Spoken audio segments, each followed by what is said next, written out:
Umalma ang dating senador na si Antonio Trillanes sa ginawang pagpunta ni Vice President Sara Duterte sa bahay ng dating Vice Presidente na si Leni Robredo sa Naga, Camarines Sur.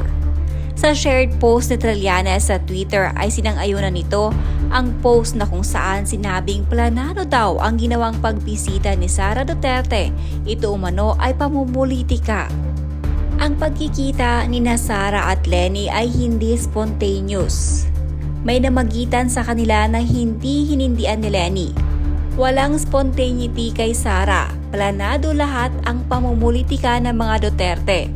Control freaks sila. Ayon na ayon nila ng sablay, kahit nga ang drama niya sa House of Contrive.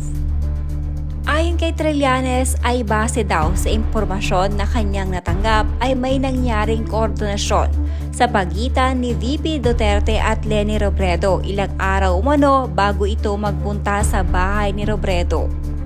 Agree, based on our info, the visit was arranged and well coordinated a few days ago. Somebody is lying to cover up the political blunder of meeting Sara. Ganito kasimple yan, pumunta si Sara kay VP Leni kasi Sara understand the positive optics for her. Alam ni VP Leni yung agenda na yan and yet she agreed to be part of it anyway. Yan ang mali na kino-call out ko. Kung matatandaan, una nang nilinaw ng spokesperson ni Robredo na si Attorney Barry Gutierrez na kusa umanong nagtungo sa bahay si Sara Duterte. Ayon sa abogado ay biglaan umano ang pagpunta ni VP Sara. Tinanggap daw ito ng maayos ni Robredo. Paglilinaw pa nito ay wala umanong politika na napag-usapan si VP Sara at Robredo. Ang simpleng kwento, dumiretso sa bahay ng biglaan. Tinanggap niya ng maayos, nag-usap, hindi tungkol sa politika. Kwentuhan, hindi meeting. Umalis, tapos. Hindi ko gusto ang politika ni Sara Duterte, pero tama lang na magalang siyang tinanggap ni VP Leni. Di tayo bastos. Naglabas naman ng statement ang Vice Presidente matapos na maging laman ng balita ang ginawang pagpunta nito sa bahay ni Robredo. Ayon sa statement, ito umano ang kauna-unahang makakadalo ng fiesta ng Peña Francia si VP Sara. Inimbitahan umano siya ng isa nitong kaibigan upang makilahok sa Centennial Anniversary Mass ng Canonical Coronation ng Our Lady of Peña Francia. Dahil nasa lugar naman na din umano ng dating Vice Presidente, si VP Sara ay binisita na lang din nito ang kanyang makakakilala at kabilang na dito si Robredo. Hindi umano ito political na hakbang kundi isa lamang daw itong pagkakataon na makadalo sa tradisyon ng lugar. Statement on the Vice President's Bicol trip. Vice President Sara Z. Duterte is excited to experience her first ever Peña Francia fiesta. She was invited by a Bicolano friend to attend the Centennial Anniversary Mass of the Canonical Coronation of Our Lady of Peña Francia on September 20. The same friend also arranged a casual meeting with former Vice President Leni Robredo during her stay in Naga. Vice President Duterte visited several prominent Bicol personalities and heard Mass with ordinary Bicolanos. She neither looked desperate nor distressed. Thank you.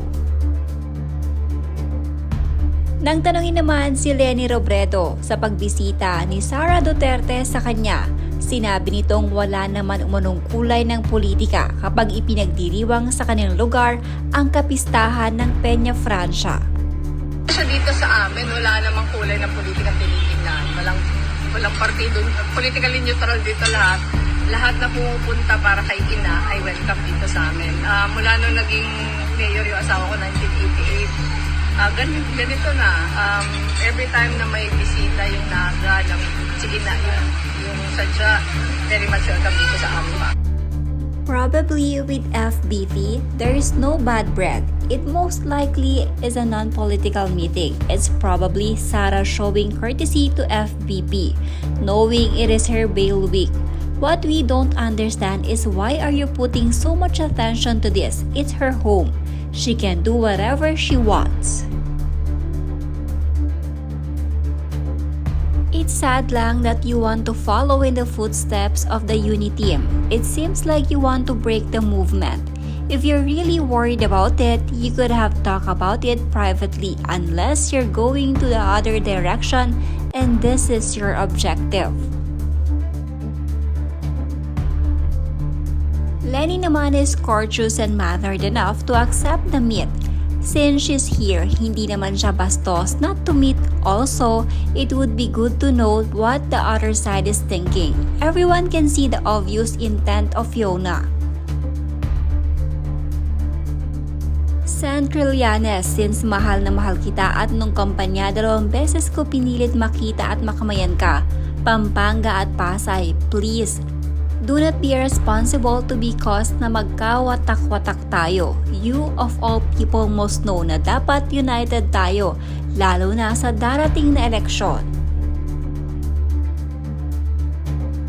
Mali ay mali, I agree, but it's not the right to assume negativity based on the presumptions. By agreeing to meet a bad person from a surprise visit automatically makes you same as her, or surely be influenced, siding with her, becoming bad person right away. That's immature and selfish. Sir, pag-run ng local election lang si Lenny, huwag ka nang maghanap ng gulo. Syempre naman, papauwi niya pa if nandun na. Pangit naman ganyan.